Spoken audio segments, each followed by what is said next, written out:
gracias, te seguimos adorando, Señor, seguimos en la comunión contigo unos a los otros también. Gracias por tu presencia en medio nuestro, Dios. Gracias por, Padre, el privilegio, por los regalos que tú nos das, Señor. Uno de ellos, poder reunirnos libremente, oh Jehová, para compartir, Señor, para exaltar tu nombre, para compartir tu palabra, Señor, para aprender más de ti, para que tú nos ministres, Señor, y que nosotros también podamos, Señor, adorarte libremente. Gracias, Dios, porque aún hoy en este tiempo, Dios, tenemos ese privilegio. Oh Jehová, mira a los hermanos que aún no han llegado. Como ya presentamos y oramos, cuídale, guárdale con bien y tráelo y muévelo a tu casa. En el nombre de Jesús. Amén. Decíamos que la adopción es una acción de Dios mediante la cual Él nos hace miembros de su familia. Y entre los versículos hay claves que teníamos que tener en cuenta. El de Juan 1:12. Y a todos los que le recibieron, a los que creen en su nombre, le dio potestad de ser hechos hijos de Dios. También leíamos en el mismo Romanos, en el capítulo 8, versículo 15, pues no habéis recibido el espíritu de esclavitud para estar otra vez en temor, sino que habéis recibido el espíritu de adopción, por el cual clamamos, Abba, Padre. En Gálatas 3:26, también leímos, pues todos sois hijos de Dios por la fe en Cristo Jesús. Así que, a diferencia de la regeneración y de la justificación, decíamos, la adopción es el hecho de que Dios quiso ser nuestro Padre. Él quiso que le llamáramos Padre y nos adoptó como hijos sin obligatoriamente requerirlo. Fue un acto voluntario de Dios. Mientras que en la regeneración se nos imparte nueva vida, en la justificación se nos da una posición desde el punto de vista legal correcta delante de Dios. Somos hechos justos cuando éramos culpables en realidad. Ahora, mediante la adopción, somos llamados hijos de Dios y pertenecemos a una nueva familia. Gloria a Dios. Hay un llamado que hace el apóstol y es como consecuencia del capítulo 1 al 11 de Romanos. Y es lo que vamos a ver hoy. Desde el capítulo 1 al 11 el apóstol dice, mira, comienza a mostrar, y eso lo decíamos en el bosquejo inicial de toda esta clase, hay unas bases doctrinales, luego él comienza a dar, y casi siempre así en todas las cartas de Pablo, ya algunos consejos, algunos principios de vida prácticos. Entonces, en el capítulo 12 comienza a dar parte de esos consejos prácticos de vida. Cuando vamos a Romanos capítulo 12, vamos a leerlo desde el versículo 1 al 21, Romanos capítulo 12, ya comienza con la aplicación práctica de todo lo que doctrinalmente él estuvo desarrollando en los capítulos del 1 al 11. Y en Romanos capítulo 12 vamos a leer deberes cristianos.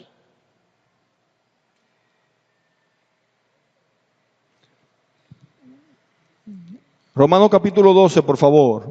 Vamos todos allá y los que por favor tengan una visita cerca, también ayúdenle, búsquenla ahí con su Biblia para que podamos ir juntos todos.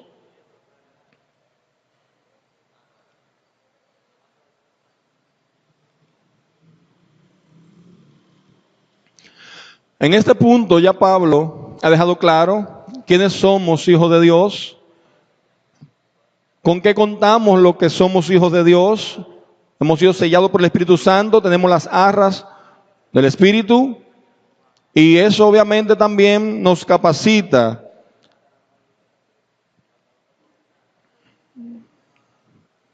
Tenemos una serie de bendiciones y de beneficios, producto de precisamente de esta nueva vida. Entonces Pablo en el capítulo 12 comienza a hablar sobre deberes cristianos y comienza así. Así que, hermanos, os ruego por las misericordias de Dios que presentéis vuestros cuerpos en sacrificio vivo, santo, agradable a Dios, que es vuestro culto racional. En el texto, así que, esa preposición ahí indica en consecuentemente, es lo que significa. Entonces, lo que Pablo de alguna forma u otra está diciendo, queriéndonos decir es, mira, ya ustedes no están bajo la ley, ya ustedes no son merecedores de la ira de Dios, ya no están bajo el temor del juicio, ya han recibido una nueva posición en Cristo, ya han sido perdonados, han sido justificados, han recibido el Espíritu Santo, mi Espíritu Santo en ustedes, que los capacita, los guía, los entrena, los sella. Ya no viven en la carne, ahora están viviendo en el Espíritu. Entonces, en consecuencia de todo esto, en consecuencia y como resultado de todo esto, presenten sus cuerpos en sacrificio vivo, santo, agradable a Dios, como su culto racional. El concepto y la idea del culto estuvo plasmada y está plasmada en todo el Antiguo Testamento para el pueblo de Dios. El concepto de culto y la idea del culto estuvo y está plasmada cuando vemos y leemos en todo el Antiguo Testamento. Desde Génesis, Éxodo y sobre todo ya en Éxodo, cuando realmente toma forma y que Dios a su pueblo, ¿verdad?, lo comienza a trabajar en ese aspecto. Ahí vemos el concepto de latría o culto al Señor. Y mientras todo esto en el Antiguo Testamento fue todo un ritual y todo más orientado incluso a ciertos objetos, utensilios, ciertas formas. Aquí entonces en el Nuevo Testamento el apóstol dice, ahora el culto van a ser ustedes mismos, su cuerpo, su vida se va a convertir en el culto racional. Esa es la voluntad de Dios, que nosotros vivamos y seamos un sacrificio vivo ante Él. Y el versículo 2, que es el versículo clave de toda esa lección, dice, no os conforméis a este siglo. En otras versiones, no se adapten a esta época, no sean adaptados a esta época, a este tiempo, dice otra versión, sino metamorfosis, transfórmense, transfigúrense. Es el sentido literal que quiere decir ahí, por medio de la renovación de vuestro entendimiento, para que comprobéis cuál sea la buena voluntad de Dios, agradable y perfecta. No se adapten a esta época, a este tiempo. No se adapten ni se dejen adaptar por lo que ven en este mundo y en este tiempo. No sean moldeados, es otra de los sentidos significados. No sean moldeados a este tiempo, a esta época, sino transfigúrense, mútense, transfórmense por medio de la renovación de vuestro entendimiento. para que comprobéis cuál sea la buena voluntad de Dios, hermano, agradable y perfecta. ¿Por qué el apóstol comienza así? La verdad central que vamos a ver en todo este capítulo 12 es que el creyente en Cristo no debe adoptar las normas de conducta del mundo, sino renovarse de día en día comprobando la voluntad de Dios para cumplirla. Como creyentes, hermanos, el mundo no es un parámetro para nosotros. Ni como vive el mundo tampoco es un parámetro, ni un estándar, ni una norma para nosotros. Todo lo contrario. Debemos comprobar cuál es la voluntad de Dios para entonces cumplirla y vivir para cumplirla y llevarla a cabo, vivir por ella. Nos conforméis a este siglo, sino transformaos por medio de la renovación de vuestro entendimiento para que comprobéis cuál sea la buena voluntad de Dios, agradable y perfecta. Así que vamos a dividir prácticamente los conceptos y las enseñanzas puntuales en el capítulo 12 en estas 5 partes. Primero, vamos a ver en qué consiste y lo que nos pide obviamente la palabra, que continuamente estemos renovándonos. Segundo, nos va a hablar la palabra sobre una autovaloración sensata de quiénes somos y el concepto que debemos tener cada uno de nosotros mismos. Después nos va a hablar el apóstol de los dones espirituales, lo que nos ha dejado Dios a través de su Espíritu Santo como regalos, carismata, esos regalos para edificación de la iglesia. Luego vamos a ver una parte de viviendo según obviamente nuestra fe, nuestra creencia. Y por último, ¿en qué consiste la verdadera vida cristiana? Así que vamos a comenzar con la parte del 12, 1 al 5, comprobando la voluntad de Dios. Luego vamos a hablar un poquito sobre los dones, esa capacitación, ¿verdad? Y esos regalos que se nos han dado para poder cumplir esa voluntad para edificación del cuerpo. Luego cumpliendo la voluntad de Dios y por último de nosotros como cristianos y nuestros semejantes, de toda nuestra, ¿verdad?, comunidad de creyentes. Sigo leyendo el 3 al 5. Digo pues, por la gracia que me es dada, a cada cual que está entre vosotros que no tenga más alto concepto de sí que el que debe tener, sino que piense de sí con cordura, conforme a la medida de fe que Dios repartió a cada uno. Porque de la manera que en un cuerpo tenemos muchos miembros, pero no todos los miembros tienen la misma función, así nosotros, siendo muchos, somos un cuerpo en Cristo, y todos miembros los unos de los otros.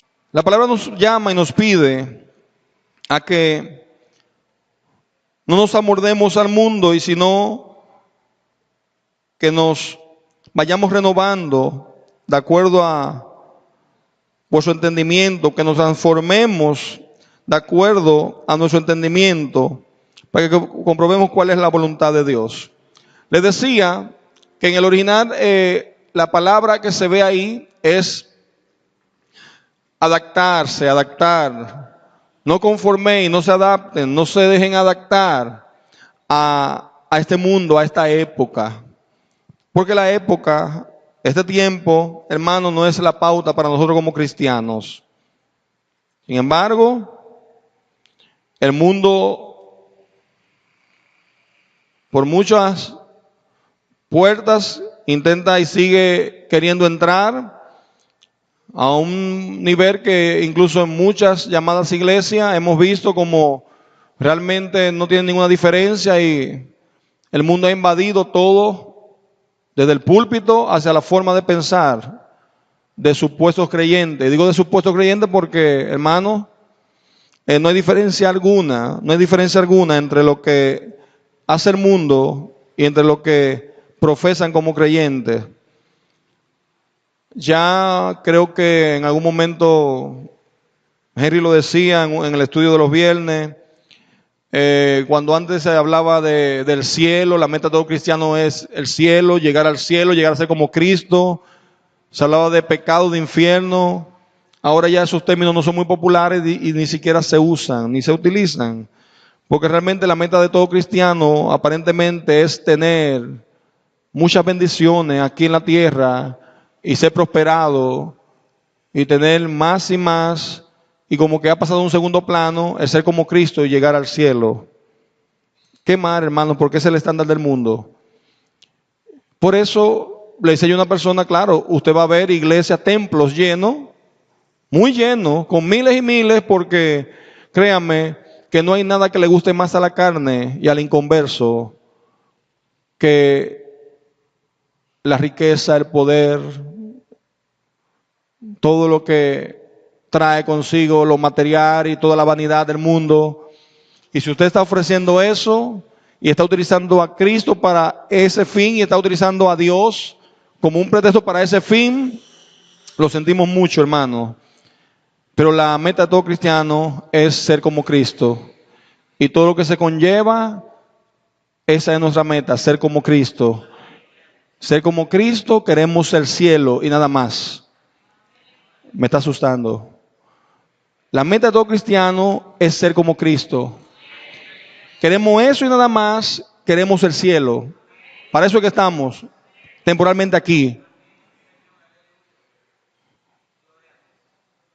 Si usted está viendo enlace y otros canales por ahí, entonces yo por favor le pido que apague la televisión y comience a orar un poco más y a leer la palabra. Sí, pues así que comienzan a ver cositas y todo, pero mira, eso no está mal, eso es verdad, porque mira, y después tú lo ves con una teoría y una teología que tú no sabes de dónde salió, o mejor dicho, sí sabes de dónde salió, de uno de esos emisarios, que lo único que predican es, como dice, la vanagloria de la vida, el vientre, el bienestar, y que todo bien, y que todo bien, y que tú tienes que ser bendecido, prosperado, si Cristo, y no, hermanos, eso no es lo que enseña la palabra.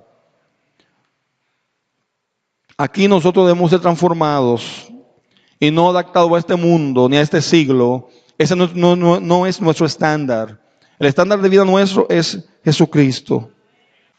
Amén, que yo escuchaba un programa que decía que nosotros pensamos porque pensamos como pensamos, o sea, a nivel general, es porque años atrás filósofos plantearon ideas totalmente contrarias a la Biblia y entonces el mundo de hoy en día vive conforme a esas ideas. Entonces, pensando yo el tema del humanismo, que siglos atrás una persona, varios cientos de años atrás, planteó que el ser humano es el centro y que todo debe girar alrededor del ser humano. Entonces, cuando la palabra de Dios dice, oye, no te adaptes a ese mundo, es esos pensamientos que están totalmente contrarios a la Biblia. Por eso, cuando hay personas que se le dice, óyeme, Dios todo lo que hace es para su gloria y por amor a su nombre. Amén. Entonces se encuentran mal eso y dicen, no, pero es que ¿cómo puede ser que Dios me salvó por amor a su nombre, para gloria de Él? Ven acá. Y eso le choca. ¿Pero por qué? Porque inicialmente nosotros nacimos en un sistema del mundo que dice que todo debe de girar en torno a mí. Cosa que la Biblia no dice, que la Biblia lo que plantea es, todo debe de ser para Dios y todo es para Dios.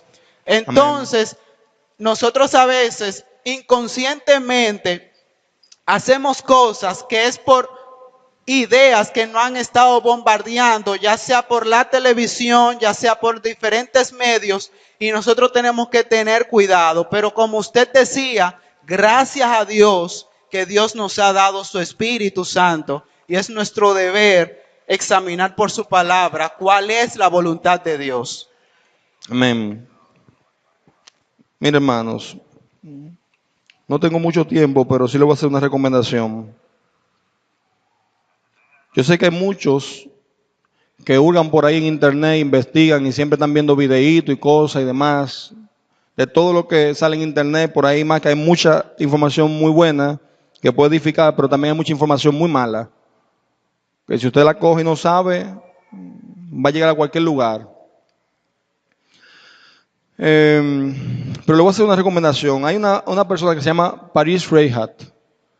Paris Reinhardt. Paris. Anoten el mensaje. De hecho, que fue el mensaje que a él lo catapultó, por decirlo de alguna manera, y que lo dio a conocer, que se llama 10 monedas y una camisa. 10 monedas y una camisa, se llama el mensaje. Repito, no tengo tiempo para eso, pero es necesario. Yo cuando escuché hace como 5 años, 6 años, esa predicación, lo primero que hice fue que se la puse a todo el ministerio de adoración. No sé si entendieron en ese momento, porque el mensaje, repito, hay que sentarse a leerlo con la Biblia y a estudiar el mensaje. 10 monedas y una camisa. Él predicó este mensaje, entonces una persona, ¿cómo se transmite el mensaje, la predicación en el tiempo? Porque una persona fue a su casa, él mismo lo narra después en una entrevista, y le dijo, mira, escucha eso. Y le pasó un cassette, que era lo que en ese tiempo, ¿verdad? Y cuando él comienza a escuchar el mensaje, él dice, oye, pero ¿y este hombre? Dios mío, ¿quién es? Y la persona le dice, ese eres tú. Yo, le dice, sí. Ese mensaje lo predicaste tú hace tal tiempo en un congreso de pastores. Y él se queda aturdido porque ni él mismo se está conociendo en la predicación. Y él dice, sí, yo me recuerdo, ese día yo llegué vacío a ese lugar.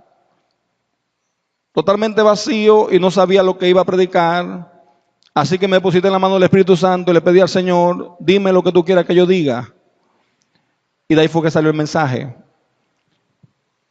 Entonces, cuando él comienza el mensaje, precisamente, él está tratando un tema, hermano, estoy hablando de muchos años atrás, que en ese entonces estaba afectando la iglesia de su época y al liderazgo, y por eso le habla sobre 10 camisas y una moneda de Micaía, el levita. ¿Se recuerdan en Jueces ya? Que comenzó y se fue de su tribu, y alguien lo cogió y dijo, pero ven, tú puedes ser mi sacerdote. Y él comienza a desarrollar precisamente algo que tan sutilmente se metió a la iglesia y afectó tanto hasta hoy en día, que se llama humanismo. Y cómo muchas veces, con algo tan sutil, se le quiere quitar la gloria a Dios. Y se le quieren atribuir muchas cosas al hombre, o que Dios lo hizo por el hombre o para el hombre, cuando realmente lo ha planteado eso el humanismo. Cierro paréntesis, por favor, si pueden, escúchenlo. No hay desperdicio ahí. Son 50 minutos, 51 minutos, pero 10 monedas y una camisa.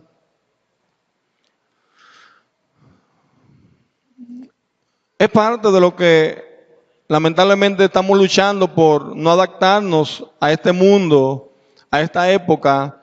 Y para ello, entonces, la solución y el antídoto que dice el apóstol es, ustedes deben mantenerse transformándose. Ahí la palabra es metamorfosis, que todos ustedes conocen. El griego metamorfosis. Y esa metamorfosis o esa transfiguración o esa mutación que debe darse en nosotros es precisamente como ocurre.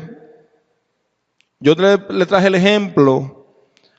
Cuando a mí me mostraron esto y me lo enseñaron, mi profesor de Biblia, el pastor Francisco Navarro, me recuerdo siempre porque él decía, no, es que mira, es el proceso de metamorfosis que vive el cristiano, que debe de vivir el cristiano, parecido al que ocurre en una mariposa, o mejor dicho, en un gusano, porque en el gusano que ocurre el proceso. Llega a ser mariposa, pero era gusano. Amén. Todo el que dio biología y naturales en primaria sabe lo que estoy hablando. Y los que no sabían, bueno, la mariposa una vez fue gusano. A los que no sabían. La mariposa una vez realmente fue un gusano. Y la palabra ahí, Metamorfosis, metamorfe, significa más allá de la forma anterior. Más allá de la forma anterior. Hay un ciclo que se da, y en este caso la palabra, en otra manera, si tomamos la analogía, lo que nos está diciendo Pablo, óyeme, ya ustedes no son hombres carnales, mujeres carnales, ya no son esclavos del pecado, ya son nueva criatura. Ahora ustedes tienen que comenzar a vivir una transformación, una metamorfosis, un proceso que lo va a llevar a ser más allá de la forma que eran antes.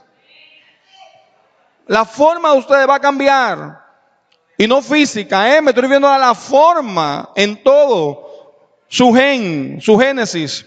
Tiene que cambiar de raíz. Hay una metamorfosis que se va a dar, hay un cambio de forma en la vida de ustedes, en la forma de pensar, en la forma de actuar, de ver, que eso se puede comparar a lo que pasa en el ciclo biológico normal.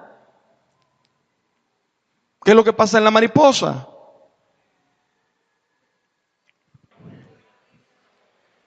Un milagro biológico, dicen ellos. Un milagro biológico. Ajá. A ustedes vean, hermanos. Y si eso en una simple, en la naturaleza, como Dios ha permitido, de hecho, esa transformación, imagínense usted qué no puede hacer en nosotros, con su Espíritu Santo, trabajando en nosotros. No le voy a decir que usted era un gusano, y que se está transformando en mariposa, pero Dios puede sacar de lo que éramos tremendas cosas. Y nos ha capacitado y nos está capacitando para eso, a través de su Espíritu Santo, para sacar tremendas cosas. Para sacar a un cristiano que sea semejante a Cristo. Esa es la palabra. A alguien que sea semejante a Cristo. Todavía no hemos llegado a eso. Estamos trabajando para eso y en eso. Y eso es parte de la idea de lo que el apóstol nos quiere decir. Miren, transfórmense. No se adapten a la época ni al tiempo, no se dejen guiar o llevar por el estándar del mundo de esta época. No. Transfórmense. El estándar del mundo te establece las normas de conducta, de vestimenta, la ropa que se está usando ahora, cómo se está hablando ahora. Nosotros no nos guiamos por ese estándar. Nosotros nos transformamos y nos regimos por la palabra de Dios. Y ella nos va diciendo, trazando lo que debemos de hacer. El Espíritu Santo de Dios nos va ayudando. No hablamos como el mundo. No. No vestimos como el mundo. No actuamos ni andamos por ahí bajo ese estándar. No nos dejamos adaptar, hermanos. No vivimos para las redes sociales. Ni para ver qué me dicen, si un like, si un me gusta, si aquí, si subo y si hago esto. No. Vivimos para Dios. Vivimos para Dios. Y nuestra aprobación viene de Él. Nuestra aprobación viene de Él, hermanos. Téngalo siempre presente. La afirmación, las palabras de aprobación y demás, gloria a Dios. Si el hombre se la dice, si aquí, si allá, pero no se lleve de su nivel para eso. La mayor aprobación viene de Dios. No nos conforméis a este siglo, sino transfórmense mediante la renovación de su entendimiento para que comprueben la voluntad de Dios, que es perfecta. La buena voluntad de Dios, que es agradable y perfecta. Amén. Señor, te damos gracias en esta mañana por tu palabra, Dios. Oh Jehová, ayúdanos, Señor, a ser cristianos, hombres, mujeres, Señor, que nos parezcamos a Cristo. Oh Dios, que no nos parezcamos a este mundo, Señor, ni que nos guiemos por el estándar de este mundo, sino que nos parezcamos a tu Hijo Jesucristo, Señor. Por favor, ayúdanos, Señor, que tu Espíritu Santo siempre nos hable, nos redarguye, nos traiga convicción de cómo debemos actuar como cristianos en cada momento, Señor, si es correcto o incorrecto, si estamos actuando como el mundo o si lo estamos haciendo como tu Hijo Cristo. Por favor, ayúdanos siempre, Dios, siempre, Señor. Te lo pedimos en el nombre de Jesús. Amén. Amén. Dios le bendiga, iglesia.